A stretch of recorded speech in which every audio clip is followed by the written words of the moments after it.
ஏய் பாத்து வரக்கூடாதா? படியில இம்பிட்டு வேகமா வருது. சாரி மாம்ஸ், ஏதோ ஜாலி மூட்ல அப்படியே படியேறி வந்தேன். அதான் நீங்க ஆப்போசிட்ல வரத கவனிக்கல. அப்படி பார்த்தா நீங்க கூட தான் ஃபாஸ்டா வந்தீங்க. ஏய் நான் எப்ப மட்டும் தான் வந்தமுல்ல. அப்போ பசங்க ஃபாஸ்டா வரலாம், பொண்ணுங்க ஃபாஸ்டா வரக்கூடாதா?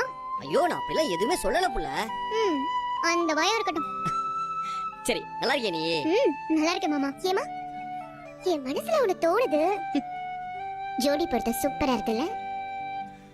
என்னமா என் மனசுல நினைச்சத சொல்ற? இதத்தான் பாம்பின் கால் பாம்பரியோன்னு சொல்லுவாங்க.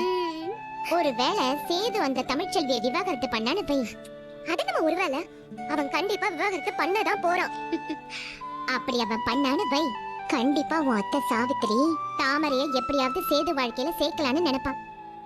அதுக்கு முன்னாடி நாம முந்திக்கிட்டு என் அண்ணன் மக ஐஸ்வர்யாவ நம்ம சேதுக்கு கல்யாணம் பண்ணி வச்சிடலாம்.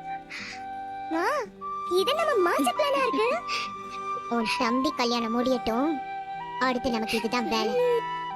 இந்த ஊர்ல நல்ல பார்லர்லாம் இருக்கு, எல்லாம் இருக்கு. என்ன ஐஸ்வர்யா இப்படி கேட்டுட்ட? எங்க மதுரைய பத்தி நீ என்ன நினைச்ச? உங்க ஊர்ல இருக்க பெரிய பியூட்டி பார்லரும் அது எல்லாமே எங்க ஊர்லயும் இருக்கு.